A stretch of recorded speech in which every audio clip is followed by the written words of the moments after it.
आता ओरडू पण नकोस आणि रागावू पण नकोस. पण गेले 3 महिने तुझं लग्न झाल्यापासून माझ्या एकदम अभ्यासाची गोची झालाय ग. अगं माझे प्रश्न कोणी सोडवतच नाही आपल्या चालीत. सगळ्यांचाच इतिहास भूगोल कच्चा आहे बघ. आता तू माहेर आलास बरं झालं. माझे एवढे प्रश्न सोडवून दे ना. जास्त नाही, फक्त 10च आहे. 5 भूगोलाचे आणि 5 इतिहासाचे. अरे बाबा, सध्या माझी मनस्थिती ठीक नाही. मी तुला उत्तर नाही देऊ शकणार. काहीतरीच काय का बोलते ताई. आता चांगली माहेरी आलेस गुढीपाडवा सणाला, तरी तुझी मनस्थिती पण ठीक नाही. आपलं काहीतरी बोलायचं मध्ये झालं. थट्टा नाही, खरं सांगते मी अशोक. हा, आता आलं माझ्या लक्षात. म्हणजे बरेच दिवस तुझे मिस्टर आमच्या या सिस्टरला भेटायला आले नाहीत म्हणून तू नाराज आहेस. बरोबर बरोबर. सदा सर्वदा तुझी याद येते. याद येता येता मी घाय आलो होते. मेल्या, मी इथे रडते आणि तू चक्क हसतोयस. हीच का तुझी बहिणीवरची माया? मग मी आता काय करू? तुझ्या बरोबर मी सुद्धा रडू? काय पण डोकं आहे तुझं. तुझ्यापेक्षा ना तरी पुष्कळ चांगलं आहे. नाही कुठं म्हटलं काही. अगं म्हणूनच तर यावं लागतं नाही वहीनं पेन घेऊन. मग देतेच ना प्रश्न सोडवून.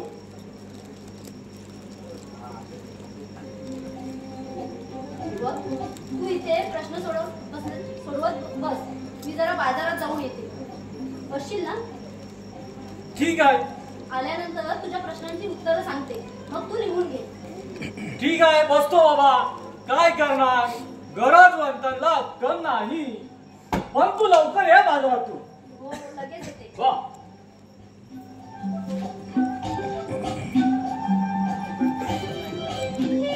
आले रे मी अशोक. हा ताई, लवकर या पण. हो, अगदी लवकर येते.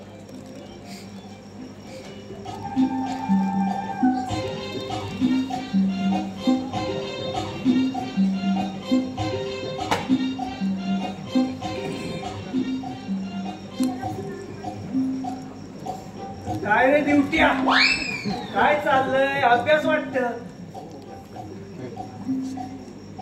बाबा. मी ड्युट्या नाही हो. माझं नाव अशोक आहे. अशोक. ते माहिती आहे मला.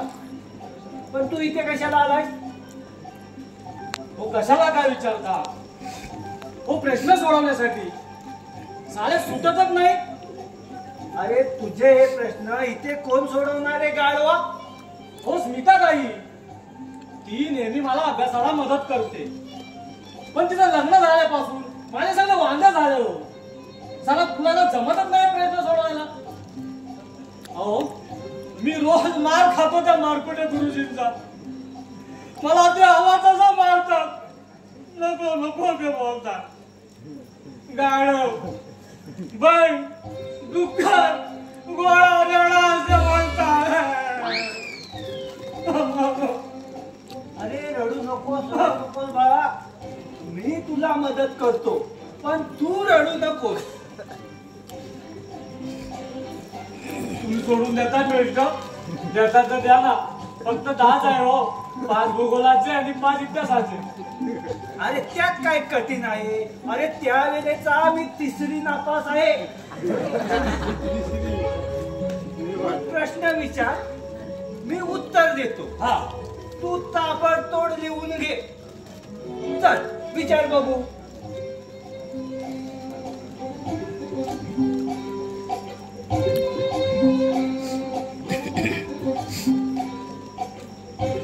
काय तुला दिसतंय काय? विचार. बघतो बाबा हो. मग विचार.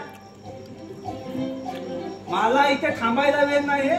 माझी जर वेळ चुकली मंदिरात जायची तर सगळा घोटाळा होईल. विचार, पटकन विचार. काय बाबा पण कुठल्या देवळात हो? गणपतीच्या, मारुतीच्या की शंकराच्या? अरे यापैकी कुठल्याही नाही. मग मदिरा देवीच्या. अच्छा, मदिरा देवीच्या देवळात. मदिरा देवीच्या. आता आलं लक्षात. शाबास. मग आता लवकर प्रश्न विचार. मी झटपट उत्तर देतो, तू पटपट लिहून घे. ठीक आहे बाबा, प्रथम भूगोलाचे प्रश्न सोडवूया. चालेल. काय ते लवकर विचार. मला बाबा थांबायला वेळ नाही.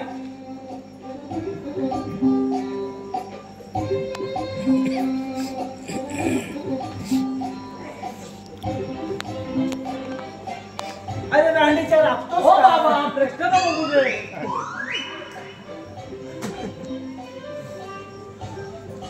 प्रश्न पहिला, शिकागो कुठे आहे?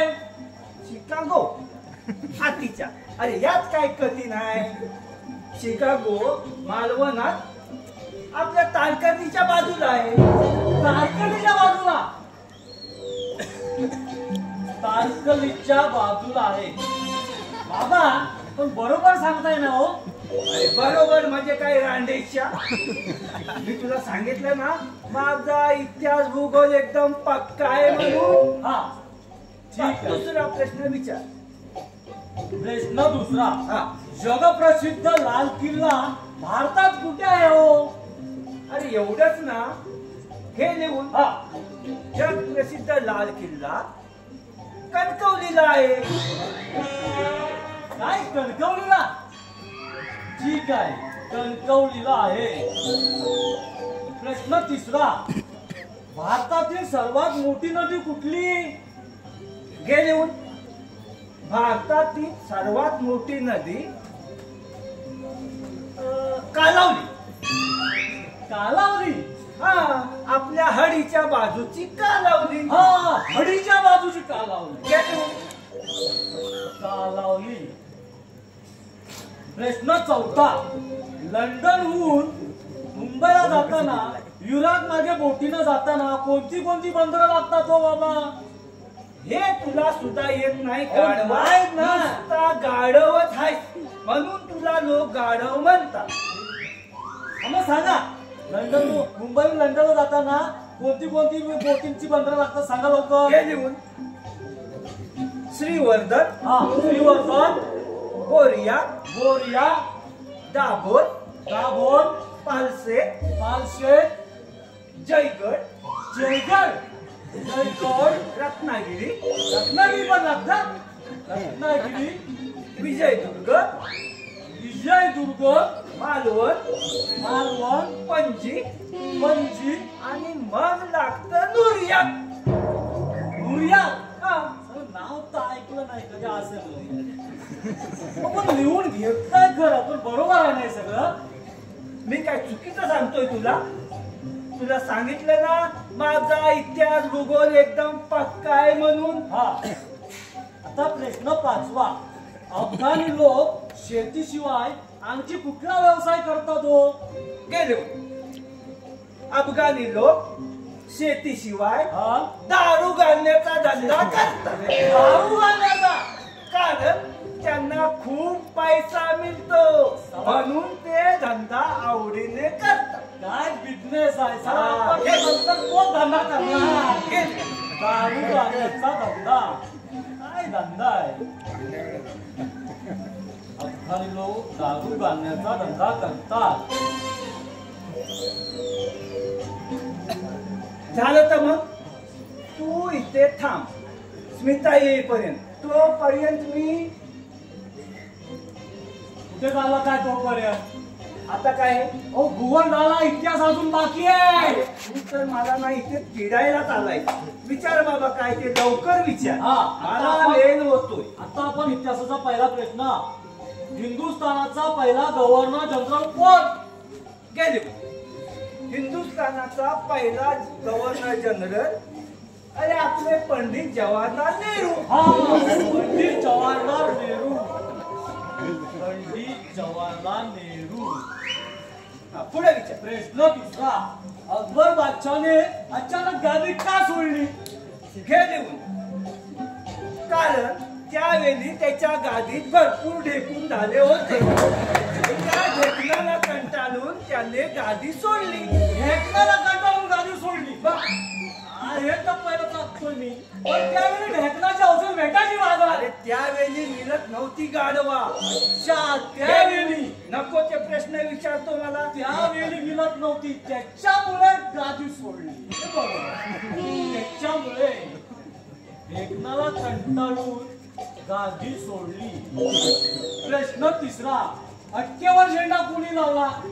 अटकेवर झेंडा हे काय मला आठवत नाही बाबा अशोक. पण मला वाटतं अटकेवर झेंडा अफजल खानाने लावला. हो पण बाबा, अफजल खानाला शिवाजी महाराजांनी त्याच्या पोटात वाघ नको घुसून त्याला ठार केला होता असे आमचे गुरुजी सांगतात. अरे ते बरोबर बोलतात.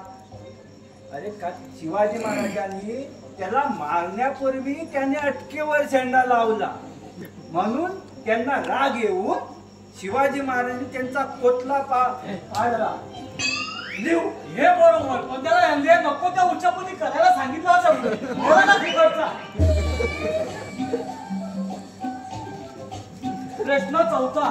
मिठाचा सत्याग्रह कोणी आणि का केला? हा बाकी अगदी सोपा प्रश्न. मिठाचा सत्याग्रह कोणी केला तो? हा बाबू गेनूने का केला? कारण त्यावेळी मिठाचे भाव भयंकर वाढले होते. त्यावेळी पण महागाई होती म्हणायची. असेल असेल बाबा. आता शेवटचा प्रश्न. दासबोध कोणी दिला? दासबोध मला वाटतं मला वाटतं काय? मला वाटतं मला खरं उत्तर हवंय. मला वाटतं आतापर्यंत काही तुला खोटी उत्तरं दिली. तसं कुठं म्हटलं का? मग सांगा दासबोध कोणी लिहिला? हा आत्ता आठवलं बघ. दासबोध साने गुरुजींनी लिहिला. हा, दासबोध साने गुरुजींनी लिहिला. चुकलो बाबा एकदाचा. बाबा तुम्ही मला बहुमूल्य सहकार्य केल्याबद्दल धन्यवाद. येतो मी.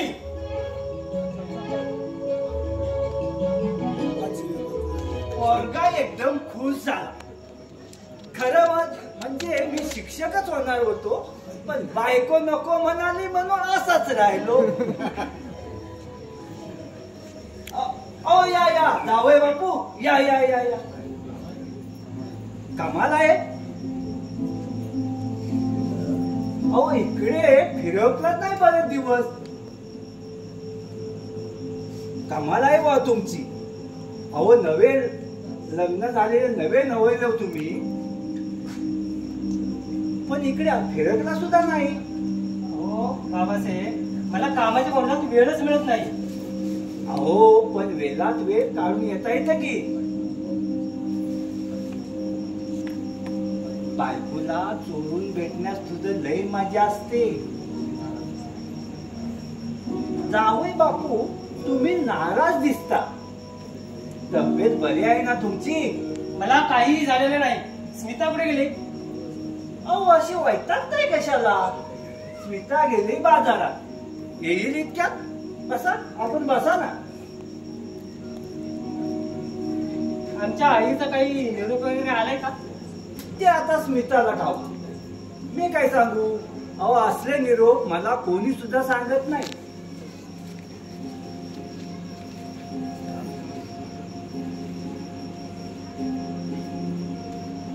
अय्या रवी तुम्ही आलेच. आम्ही पिशवी ठेवून. जावई बापू आता काय ते दोघांनी एकमेकाला विचारा. मी आपला जाऊन येतो मंदिरात.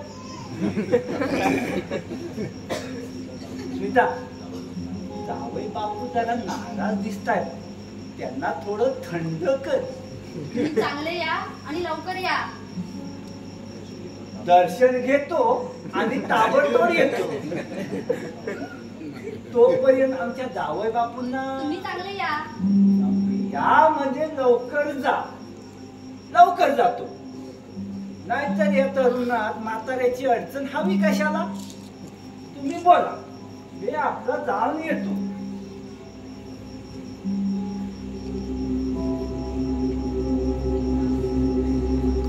लग्न झाल्यावर माझ्यावरचं प्रेम आटलं तर नाही ना तुमचं? काय हो 15 दिवसात आज वेळ मिळाला तुम्हाला इथे यायला? स्मिता आता तुला काय सांगू आणि कसं सांगू हेच सुचत नाही मला. का कुणाबरोबर भांडण झालं तुमचं? भांडण नाही ग पण मी इथे बरेच दिवस राहिले म्हणून सासूबाई रागवलाय की काय माझ्यावर? पण मी तरी काय करणार? तुम्ही न्यायला आल्याशिवाय माहेरी आलेली मी सासरी येणार तरी कशी?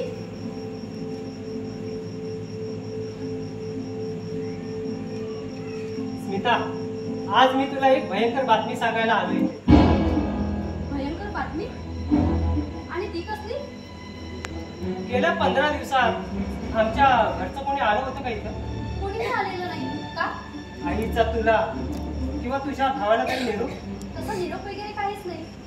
पण काय हो कसला निरोप? आणि तुम्ही एवढी नाराज का दिसताय? काय सांगू स्मिता तू माहेरी आलीस त्याच्या दुसऱ्या दिवसापासून आई सारखी भांडते माझ्या बरोबर. अहो पण का? भांडायचं कारण तरी काय? भांडण्याचं खरं कारण तू आहेस स्मिता. हो मी तुझ्याबरोबर लग्न केलं आणि तिचं नुकसान झालंय. काय सांगताय काय? पण मी सासूबाईंचं नुकसान केलंय तरी काय? तिला तुझ्या वडिलांकडून हुंडा हवाय 10 लाख रुपये. काय? ती म्हणते 10 लाख रुपये हुंडा मिळाल्याशिवाय मी तुझ्या बायकोला घरातच घेणार नाही. काय सांगताय काय?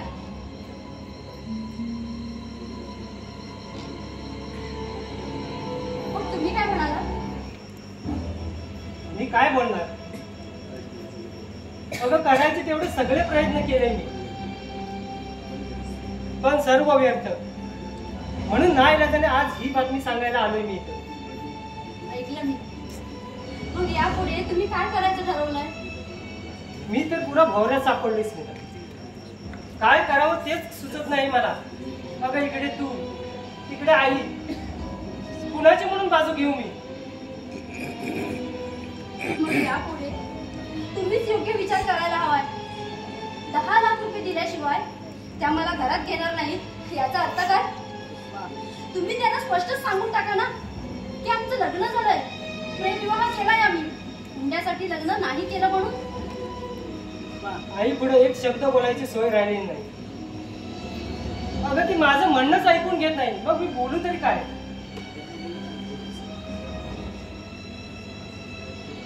मग आता मलाच त्यांच्याबरोबर बोलावं लागेल. त्याशिवाय गत्यंतर नाही.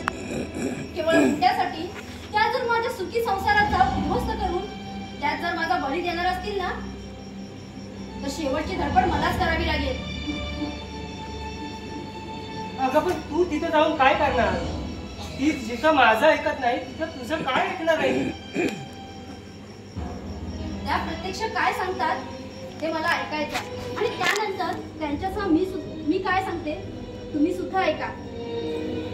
हे बघ सागर, तू तिथं जाऊन तिच्याशी भांडण करून काही फायदा होईल असं मला वाटत नाही.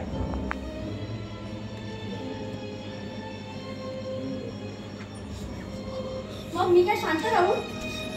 हुंडा देता येत नाही तुमच्या आईला म्हणून होणारा अन्याय सहन करत इथे माहेरी सडक तुझत मरून जाऊ?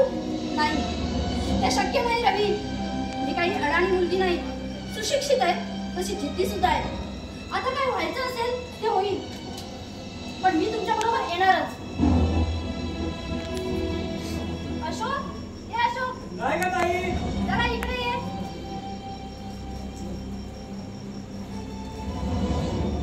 काय ताई सरकार, कशाला मला हाक मारलीस? आता प्रश्न ना सोडवले तुझ्या बाबांनी, एकदम चुटकी असे. छान झालं. हे बघ अशोक, घरात कोणीही नाही, तू थोडा वेळ इथे थांब, मी जरा बाहेर जाऊन येते. ठीक आहे. आता तू मला नेहमी अभ्यासाला मदत करतेस, तर यावेळी तुला मी मदत केली पाहिजे. जा, तू भावजींबरोबर फिरून ये, बसतो मी इथे. चला. पण ताई लवकर या. हो, अगदी लवकर येते. ठीक आहे.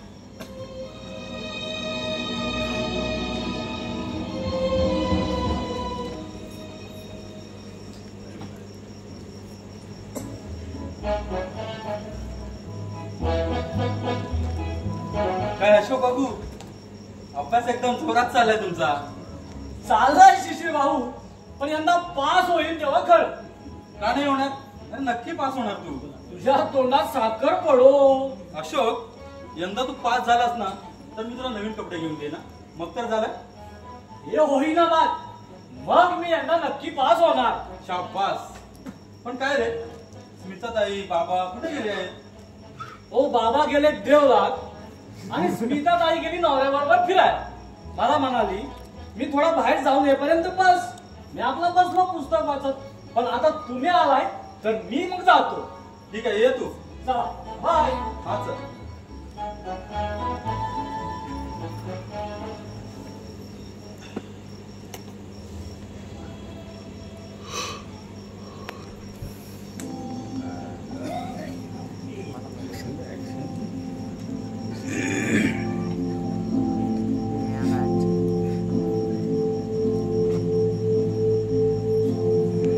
नमस्कार शिशिर. हो हो. कोण उमेश? आज घाई आहेत माझ्या घरी? तुला एक निरोप सांगायला आलोय गुरुचा. कसला निरोप आहे त्याचा? सांग, मी ऐकतो. तू तू म्हणे अर्ज भरलायस? हो, अरे कालच तर भरून आलो. का? आमचा गुरु सुद्धा उभा राहिलाय निवडणुकीला. अरे त्याने सुद्धा अर्ज भरलाय निवडणुकीसाठी. हे मला सुद्धा माहित आहे. पुढे बोल. म्हणजे तू त्याच्या विरुद्ध निवडणुकीत उभा राहणार आहेस तर? अर्थातच. आणि याची कल्पना मी याच्या अगोदर गुरुला दिली होती, पण त्याने मुद्दामच अर्ज भरला, त्याला मी तरी काय करणार आहे बाबा? ते काही नाही, तू सरळ अर्ज मागे घे. अरे त्यामुळे आमच्या गुरुचा मार्ग मोकळा होणार आहे आणि 100% तोच्या विभागातून निवडून येणार आहे. त्यामुळे गुरुने तुला पूर्व सूचना द्यायला पाठवलंय. सरळ तू तुझी उमेदवारी मागे घे. नाही नाही उमेश, अरे मी त्याला घाबरून माझी उमेदवारी मागे घेणार नाही. या जाऊन सांग त्याला.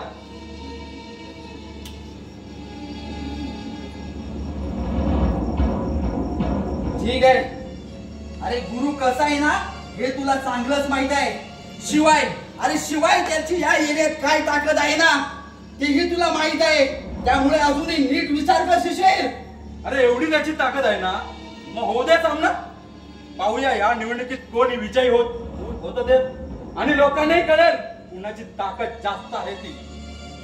ठीक आहे, तर मग तू अर्ज मागे घेणार नाहीस तर? नाही. अरे तुझ्या गुरुने जे एवढा धसका घेतलाय ना, तर त्याला सांग अर्ज मागे घे म्हणून. म्हणजे अभ्युदयाचा प्रश्नच मिटला आणि माझा सुद्धा मार्ग मोकळा होईल. अरे अर्ज मागे घेणे म्हणजे आमचा अपमान. चला, अर्ज आम्ही मागे घेऊ शकत नाही, तेव्हा तूच नीट विचार कर. तुलाच अर्ज मागे घ्यावा लागेल. अरे जाऊन सांग तुझ्या गुरुला आता फालतू धमक्यांना घाबरून हा शिशिराचा मागे घेणार नाही. जा आणि मी माझ्या निश्चयापासून जराही बदलणार नाही. या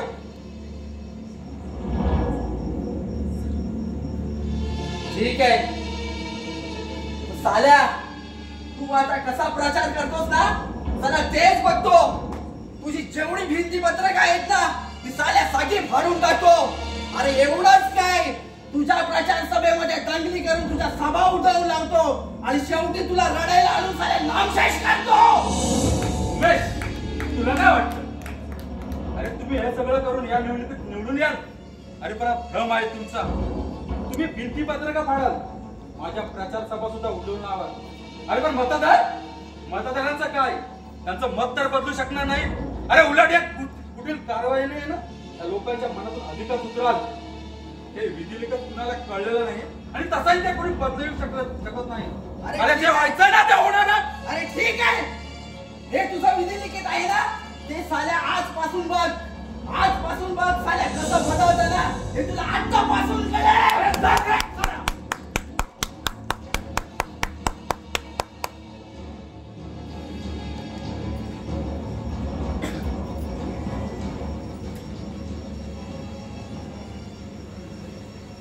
हाय मेरे भाई शिशिर, अरे एवढा कसला जबरदस्त विचार चाललाय.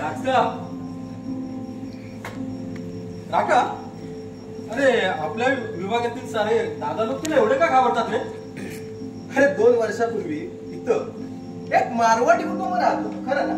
अगदी बरोबर. अरे आता ते कुठेतरी बोरवलं राहतात आणि त्यांची ही रूम मी विकत घेतली. पण इथे मारवाडी कुटुंब राहत होतं हे तुला कसं माहिती? कारण 2 वर्षापूर्वी या विभागात अरे माझीच सत्ता होती. राका दादा म्हणून ओळखायचे लोक मला. अरे काय सांगतोस का राका, हे सत्य आहे? अरे हा राका कसाही असला ना तरी त्याला सत्याची चाड आहे आणि असत्याची चीड. शिशिर, अरे मी तुला दादाच होतो. अरे आजूबाजूचा संपूर्ण परिसर आहे ना, नुसतं नाव ऐकलं ना की थरथर कापायचा त्यावेळी. आणि साला आता पण असाच होणार. अरे मग तू मुंबई सोडून रत्नागिरीला? अरे जावं लागलं यार, नाईलाज. कारण त्या पोलिसांनाच मी इथं राहणं आवडलं नाही आणि त्यांनीच केला मला तडीपार. अरे काय करणार, 2 वर्ष मुंबई बाहेर काढली रत्नागिरीत. मुदत संपली, आलो माझ्या घरी. काका, अरे तुझी ना माझी पहिली भेट रत्नागिरीला. 8 दिवस मी तुझ्यासोबत राहिलो होतो. पण मला याबद्दल तू काहीच बोलला नाहीस आणि आता म्हणतो तसं मला वाटलं सुद्धा नाही रे. अरे कोणीही वाईट नसतं रे. हा समाज आहे ना, समाज. हा समाज त्याला वाईट बनवतो आणि मी तसा झालो. एक क्रूर दादा, अगदी नाईलाज झालं.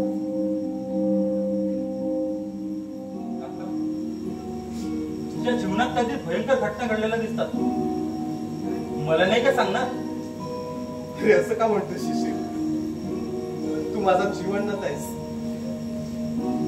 2 वर्षापूर्वी आपण 8 मित्र गणपतीपुळ्यात देवदर्शनासाठी गेलो. दर्शनापूर्वी पोहण्यासाठी समुद्रात गेलो. मी पोहत आत गेलो आणि पोहण्यात सापडलो.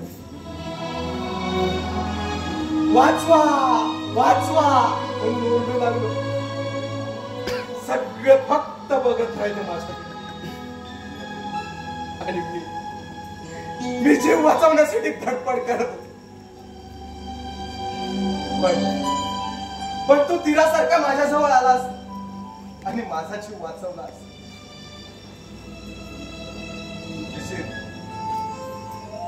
अरे माझा जीव वाचवण्यासाठी तू स्वतःचे प्राण धोक्यात घातलेस. म्हणूनच हा राका दिसतो या सर्वांना.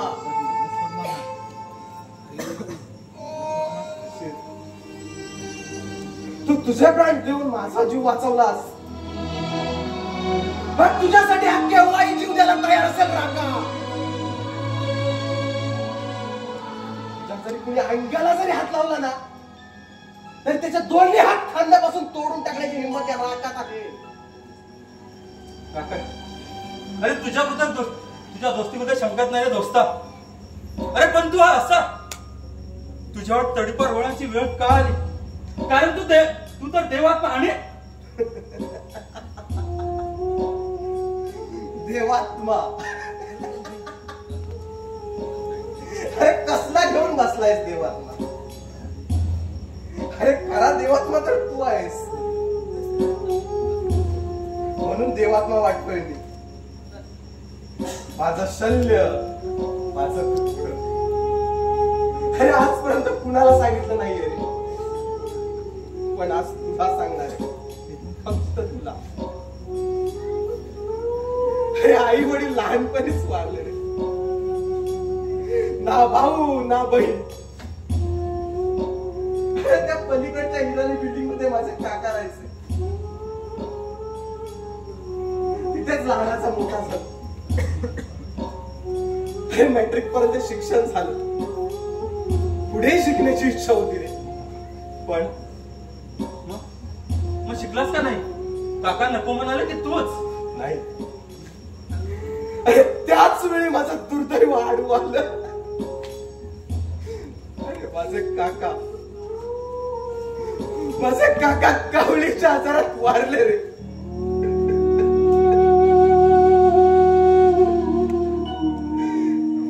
अरे माझा तो एकुलता एक आधार संपला, एक बहुमल आधार ज्यानं मला पितेचं प्रेम आणि मातेची माया दिली ना, ते माझे काका वारले रे.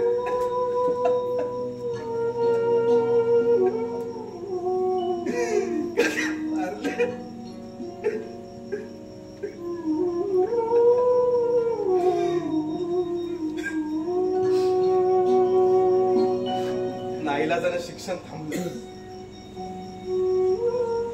शेवटी काकांच्याच मित्रांनी खूप प्रयत्न केले आणि त्यांच्या बँकेत पिऊन म्हणून नोकरी लागली. वर्षभरात अधिकाऱ्यांची मर्जी संपादन केली आणि कारकून झालो.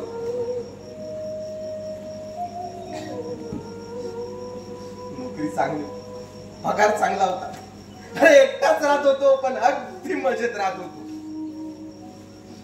पण पुन्हा त्या माझ्या सुखाला कुणाची तरी नजर लागली रे, नजर लागली. नजर लागली म्हणजे तुझी नोकरी सुटली की काय? म्हणून तू असं वा मारला? नाही शिशीर, नाही.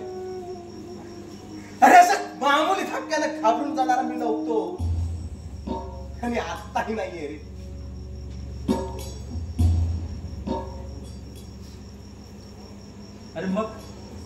अरे मग एवढं भयंकर घडलं तरी काय?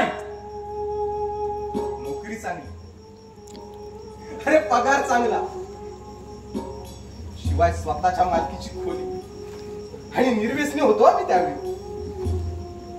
आणि हीच संधी साधली का दूरवरच्या नातेवाईकांना आणि मला लग्नासाठी मुलगी दाखवली. मुलगी सुंदर होती रे आणि मीही लग्नासाठी तयार झालो. लग्न झालं, अगदी 4 चौघांसारखं लग्न झालं. आणि शिक्षण माझा घात झाला. तुम्ही राकाचा आणि राका बनावं लागलं मला असं.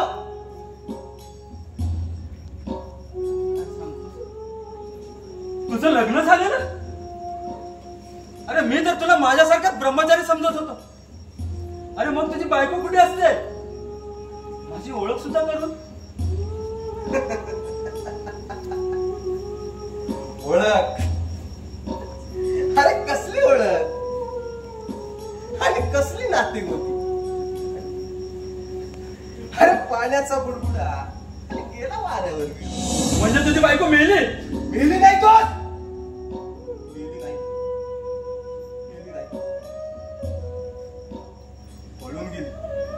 पळून गेली अगदी लग्नाच्या 8व्याच दिवशी. काय? पळून गेले म्हणजे तू? तेच सांगतोय शिशी.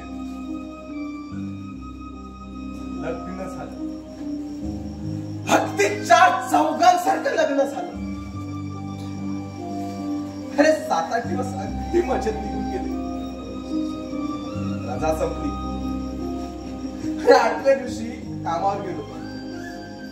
अरे तो दिवस अगदी सहकार्याच्या मस्करीत निघून गेला. संध्याकाळी काम घराच्या उडीनं घराकडे गेलो. अरे पाहतो तर काय घराला कुलूप. क्षणभर बावरलोच रे. आजूबाजूला चौकशी केली.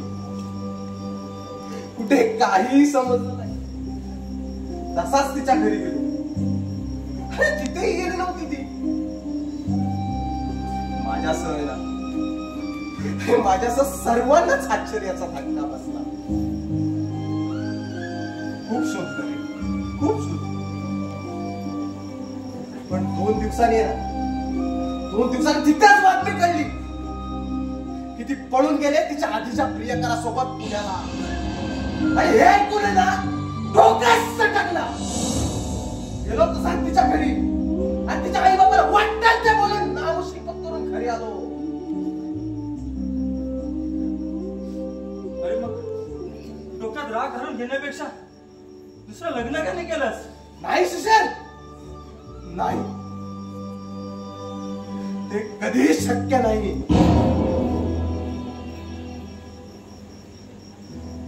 अरे त्या दिवसापासून आहे या स्त्री जातीवरचा विश्वासच उडालाय माझा. अरे कसा रे ठेवायचा यांच्यावर विश्वास? स्त्री जाती निम खरं नसते म्हणतात ना, साला तेच खरं. अरे हसत हसत देतील रे आपल्या हातात. अरे घेतील सत्ता जीवनभर देण्याची साथ, पण करतील कधी घात सुखी जीवनात. अशी ही साली बाईची जात. खोट्या सुखाच्या हिंदोल्यावरती सुलट ठेवतील दिन रात. अरे शंका सुद्धा नाही येणार आपल्या मनात, पण फिरवतील कधी मानेवर वाद. अशी ही साली बेमान बाईची जात. अरे फुलपाखरांच्या जातीमधली ही स्त्री जात. चला आज काय याच्या हातात हात, त्या काय त्याच्या हातात हात. करतील कुणाशी वार्ताहत नाही, तो फक्त जाणे का जगन्नाथ. अशी ही साली बेमान बाईची जात. त्या दिवसापासून दारू पिऊ लागलो. गुंडाशी दोस्ती केली, त्यांच्याबरोबर दारू रमेत रमू लागलो. वाटेल त्या राड्यात भाग घेऊ लागलो. नोकरी गेली. दर 8 दिवसांनी पोलिसच्या लॉकअपची वारी. लोक आहे ना लोक, अरे गुंड म्हणून ओळखू लागले. अरे 2-4 खुनी हल्ल्यातही सामील झालो. पोलिसांची नोकरी कडकीनुसार माझ्यावर पडली आणि खेळ सुरू झाला माझ्या आयुष्यात. पोलिसांचा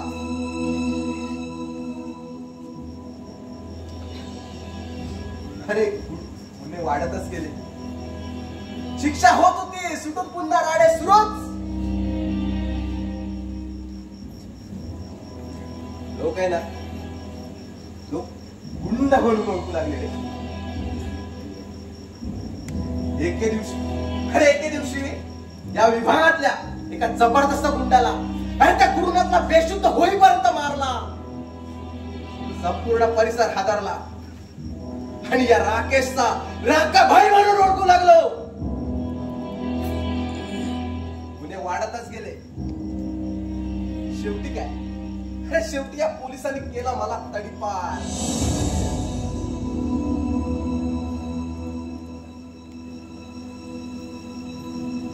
मी इथून गेल्यावर तो गुरुना खोटे धंदे करून बॉस झालाय का इथला?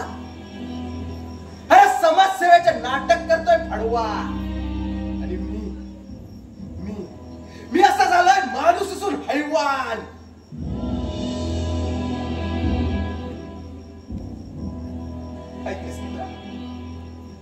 ऐक ऐकलीस माझी दुर्दैवी काय?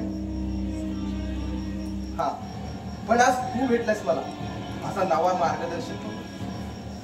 अरे आता तुझ्या पाऊलावर पाऊल ठेवून जीवन मार्ग बदलण्याचा प्रयत्न करणार आहे मी. पाहूया त्यात किती यश येतं ते. चल येतो हा मी. ठीक आहे, ये. पण आजच्यासारखं उशीर करू नकोस, लवकर ये. अरे येतो लवकर, पण तू कुठे जाऊ नकोस म्हणजे झालं. तू येईपर्यंत मी कुठेही जाणार नाही, मग तर झालं. हा ठीक आहे, चल बाय. हा ये.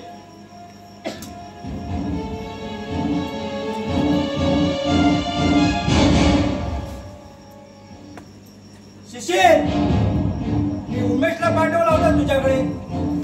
हो, उमेश आला होता इथं, भेटला मला आणि तुझा निरोप सुद्धा सांगितला त्याने मला. मग काय निर्णय घेतला आहेस तू? तो सुद्धा सांगितला मी त्याला. पण उमेश इथे आल्यानंतर तुला भेटला नाही वाटतं.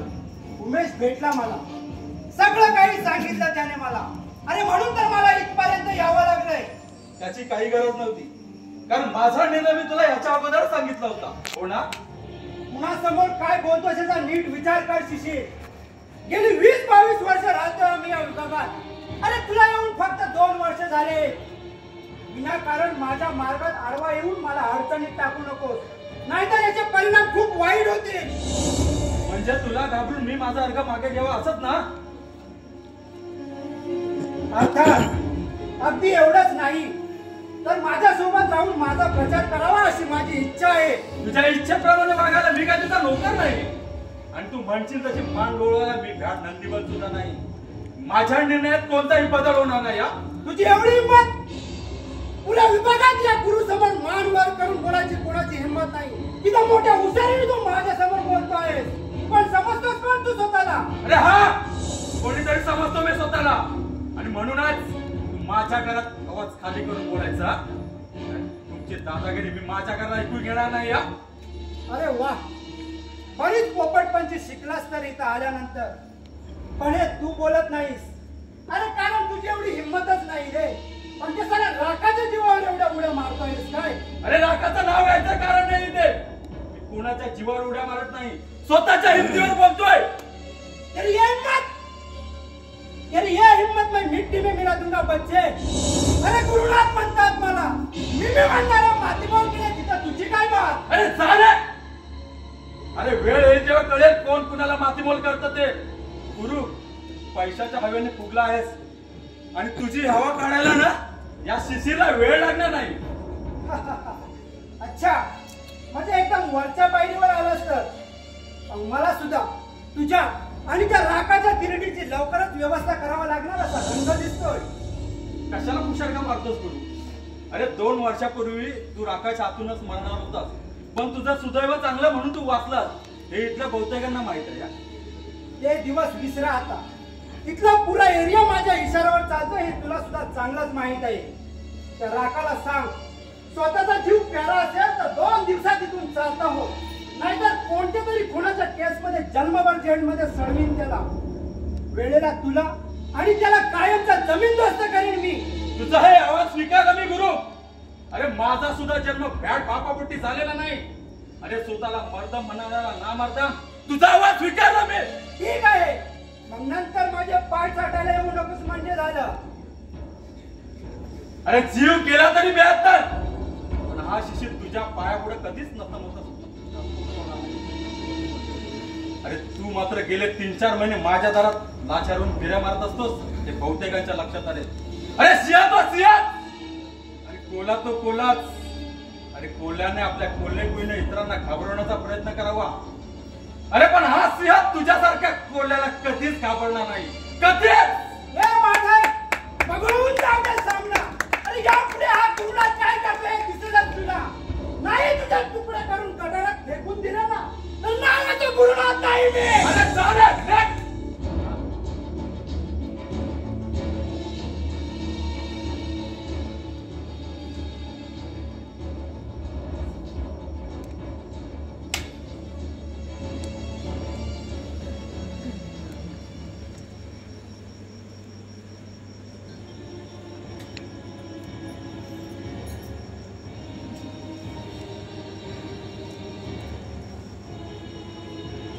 स्मिता, रागाच्या डोक्याला हात लावून बसलीस?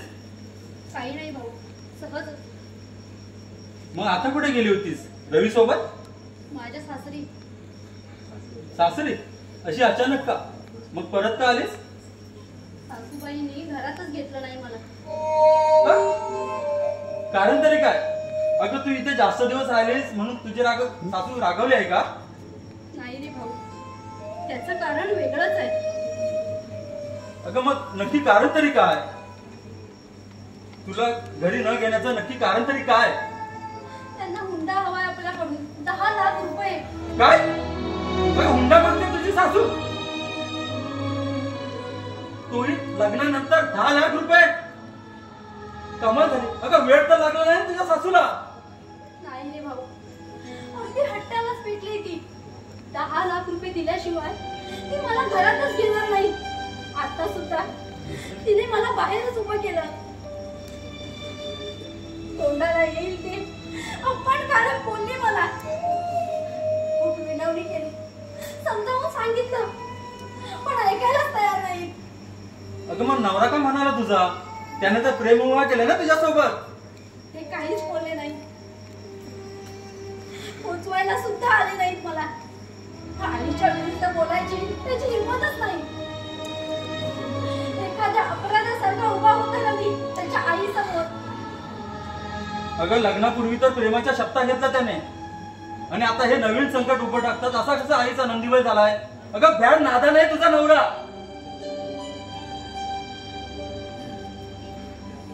मी विचारलं रवीला पुढे काय करायचं, तर तो काहीच बोलला नाही.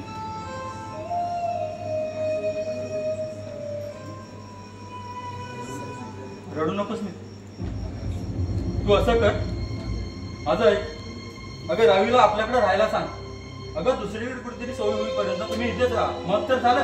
ते सुद्धा सांगितलं मी त्याला. मग काय म्हणाला तो? तो म्हणतो आईला सोडून तुझ्या घरी राहणं मला जमणार नाही. घर जावई म्हणून सगळे मित्र माझी चेष्टा करतील, शिवाय नातेवाईक सुद्धा चिडतील म्हणे. अगं मग लग्न तरी कशाला केलं त्याने? राहायचं होतं आईच्या मुठीत. ते काही नाही, मी आता त्याला जाब विचारून होतो. त्याशिवाय गत्यंतर नाही. हा नको भाऊ, तू नको जाऊस तिकडे. तुझा सुद्धा अपमान करेल माझी सासू. ती चांगली माणसं नाहीस. माझ्यासाठी माझ्या भावाचा झालेला अपमान मला आवडणार नाही. नाहीच मी. अगं मान अपनाची ही वेळ नाही. मी काय तिच्यासोबत भांडणार नाही. मी समोरच्या ऐकली तर ठीक, नाहीतर कोर्टात घेऊया त्यांना. मी जाऊन येतो. ठीक आहे, चल.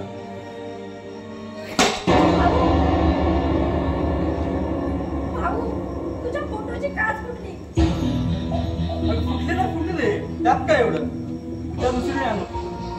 ठेव तू फोटो ठेवला. मी येतो जाऊन. चल येऊ.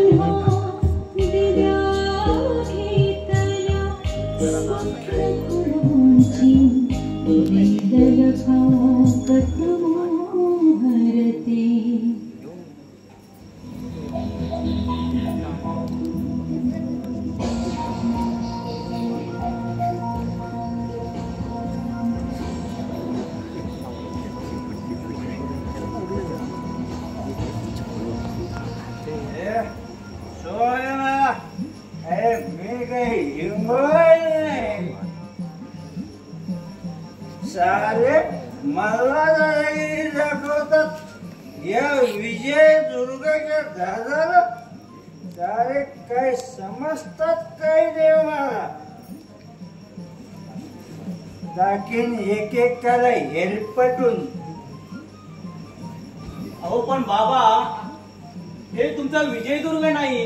अहो मुंबई आहे, मुंबई. इथं तुमच्यासारख्या चांगल्या माणसाला असं वागणं शोभत नाही. अहो लोक हसतात तुम्हाला.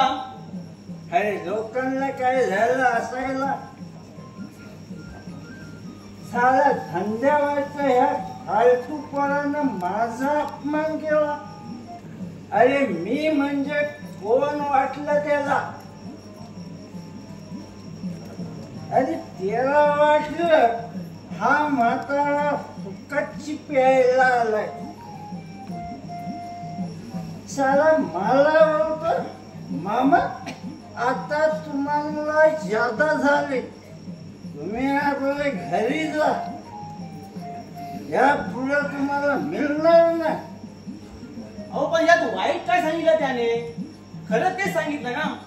शेवटी बाहेर नाक्यावर दारून बाहेर पडला आणि नाक्यावर जाऊन पडला. अहो कुणाचा बाप तर शिशिरचा, त्या भावी नगरसेवकाचा बाप असा दारू पिऊन गटारात पडतोय. अहो लोक हसतात तुम्हाला.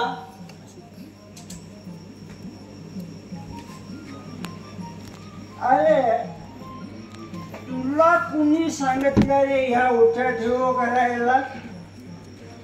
अरे मी इथे गटारात पडलो असतो नाही तर मेलो असतो. तुला काही सोयरा सुद्धा आला असतं का? अहो माझ्या मित्राचे वडील म्हणून हा सगळा उपद्रव करावा लागला. आणि हो बाबा हे वागणं चांगलं नाही. हे सगळं चांगलं वाईट आपल्याला काही कळत नाही. अरे जो तो माझ्या मुलाचा मोठेपणा पुढे करून मला शांतपणा शिकवतो. अरे पण मी म्हणतो मी होतो म्हणून तो शिशू जन्माला. अगदी बरोबर आहे तुमचं. तुम्ही होतात म्हणून शिशीर जन्माला आला. पण शिशीर सारख्या चांगल्या मुलाचे बाप असे दारू पिऊन गटारात पडतात. अहो हे काय चांगलं आहे का? अहो तुमच्या मुलाला काय किंमत आहे याचा जरा मनाशी विचार करा. हे चांगलं वाईट आपल्याला काही कळत नाही. आता या दारूची मला सवय झाली. अरे त्याला मी तरी काय करू? नित्ता चिडतोय माझ्यावर, माझा शिशीर रागवतो. पण मी दारू पितो, खूप पितो. अरे का? तर मला माझ्या बायकोची आठवण येते म्हणून. अरे 20 वर्ष झाली माझी बायको मेली. तेव्हा माझी मित्र ही वर्षाची होती. मी दुसरं लोक सांगायचे की दुसरं लग्न करा, पण मी केलं नाही. तर माझ्या दोन्ही मुलांना सावत्र आईचा त्रास होऊ नये म्हणून मी दारू पितो. दारू ही माझी बायको समजून मी रोज दारूच्या ग्लासाला मिठी मारतो. कारण का? तर बायको मिळाल्याचं समाधान व्हावं म्हणून. अहो बाबा तुमच्या व्यथा रास्त आहे, पण बदलत चाललेल्या परिस्थितीप्रमाणे माणसाने बदलायला नको का? अहो तुमचा मुलगा या विभागात आमदारकीला उभा आहे याचा मनाशी विचार करा. आणि हो तो निवडून मात्र नक्की येईल. तुम्ही थोडी तुमची दारू पिणे बंद करा. अहो याचा फायदा आपल्या शिशीरला होईल. अरे आता या पुढे मी इथं थांबणारच नाही.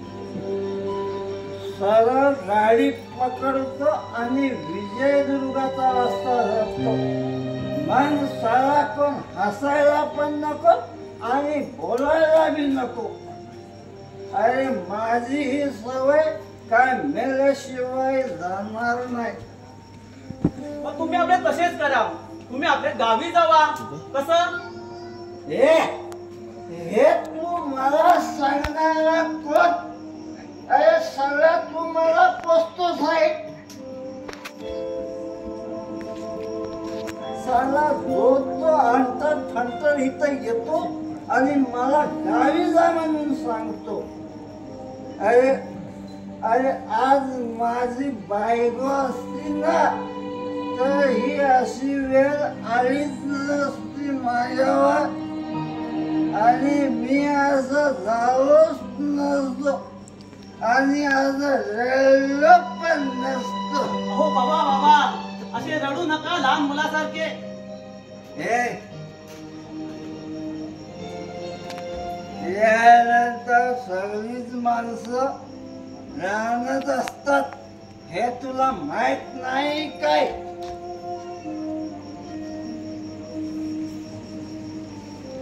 प्रशांत, ही स्वारी कुठे भेटली तुला? अगं नाक्यावर दारू पिऊन पडले होते आणि येणाऱ्या जाणाऱ्या लोकांना शिव्या घालत होते. कसा तरी मी ते जाऊन पोहोचलो आणि इथपर्यंत घेऊन आलो त्यांना, तर मला देखील शिव्या घालत होते. अगं हो, शिशिर कुठे आहे? तो बाहेर गेला. येईलच इतक्यात. तू बस ना. नाही ग, खूप उशीर झालाय मला. बरं, तू शिशिरला मला निरोप सांग. आज संध्याकाळी माझ्या बहिणीला पाहण्यासाठी पाहुणे येणार आहेत, तर तेव्हा म्हणून संध्याकाळी माझ्या घरी ये. आणि हो, त्यांना थोडं जेवायला देस आणि झोपू दे त्यांना. अहो बाबा, ती स्मिता जेवायला वाढेल तर जेवा आणि झोपा गपचूप, नाहीतर बसा गोंबलत. चल स्मिता, येतो मी. मला तिथे शिकवायला शाळा साला समजतो स्वतःला. त्यात काय चुकलं त्याचं? मित्राचे वडील म्हणून तो तुम्हाला घरी घेऊन आला, तर त्याला सुद्धा तुम्ही शिव्या दिल्या. रस्त्यात मी सगळ्यांना शिव्या देत होतो, त्याला देत होतो हे मला आठवत नाही. अहो, पण हे चांगलं आहे का? शोभतं का तुम्हाला? आणि मुलाच्या प्रतिष्ठेला होतंय काय, जातंय काय, आणि तुमचा नेहमीचा गोंधळ चालूच. होतंय काय, जातंय काय? अरे पण असं झालंय तरी काय? तुम्हाला सांगून काय उपयोग आहे का? कुपड्या घडावर कितीही पाणी होता, तो भरणार आहे थोडाच.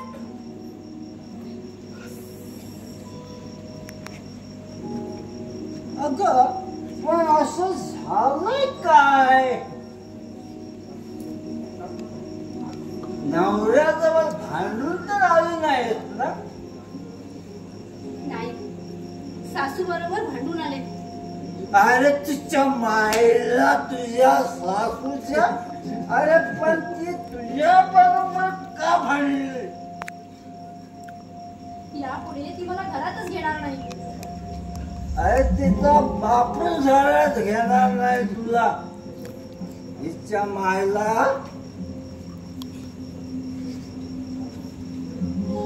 का घरात घेणार नाही ती? तिला आपल्याकडून हुंडा हवाय, 10 लाख रुपये. तिच्या आयसीचा धगळ मिळाला तो. तुला पोराने केलं लव्ह मॅरेज आणि ह्या वॅन्डेचीला 10 लाख रुपये हुंडा हवाय. साला असंच जातो तिच्याकडे आणि बघतोच मी तिला. तुम्ही कशाला जाताय? भाऊ गेलाय ना तिकडे. अरे भाऊ गेला म्हणून काय झालं? मी तुझा बाप आहे. या अवस्थेत कुठे जाताय? मी याच अवस्थेत जाणार. अहो, दारू पोटात गेली ना, मग मी बघ तिच्यावर कसा कायदेशीर बोलतो ती. गजाक बाई आहे ती, तुमचं नाही ऐकणार. ए, ती गजाक असू दे नाही तर फजाक असू दे, या भाऊरावाचा विजयदुर्गी हिसका धावतो तिला. आणि नाही ऐकली तर खांद्यावर मारतो आणि घेऊन येतो तुझ्या पायाजवळ. रावणाने कशी सीतेला आणली ना तशी.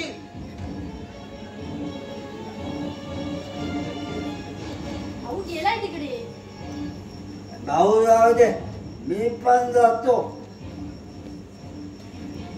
अरे पण तुझा नवरा काय म्हणतोय? आईच्या विरुद्ध बोलायची ताकद नाही त्याची. ताकद नाही त्याला? मग त्याला सुद्धा टॉनिक पाजली येतो, मग त्याला बरोबर ताकद येईल.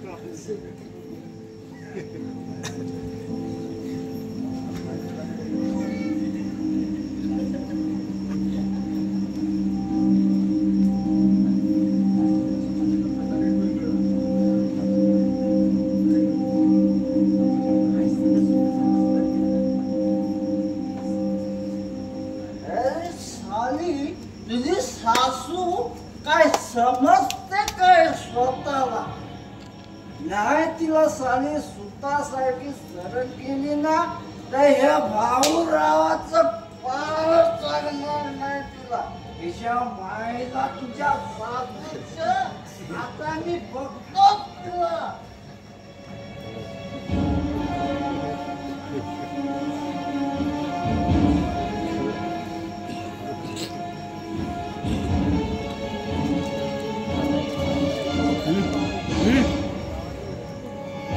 स्मिता स्मिता स्मिता हे स्मिता प्रशांत, काय झालं? अगं फार वाईट बातमी कळली आहे नाट्यावर. वाईट बातमी? हो अगं फार वाईट बातमी. कसली? अगं आपल्या शिष्यावर गुंडाने हल्ला केलाय. नाही नाही भाऊ. प्रशांत शिशिर कुठे आहे माझा सांग प्रशांत शिशिर कुठे आहे काय सांगू आता आपल्या शिष्यावर गुंडाने हल्ला केलाय. काय होय त्याच्या उजव्या पायावर जबरदस्त वार झालाय. कदाचित तो पाय निकामी झाला असेल असं तो हिराणी सांगत होता. आणि आणि आणि लोकांनी त्याला बेशुद्ध अवस्थेत हॉस्पिटल नेलंय यार. त्या देव माणसावर जीव घेणं हल्ला मग मी यापुढे शांत राहणार नाही. अरे ठरला होता निश्चय त्याच्या पावलांवर पाऊल टाकून जिंदगी बदलून टाकील म्हणून.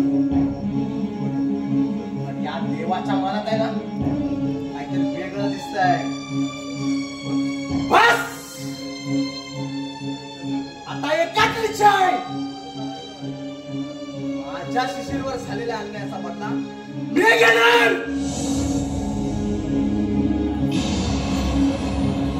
साल्या गुरु तुझे दिवस आता भरले.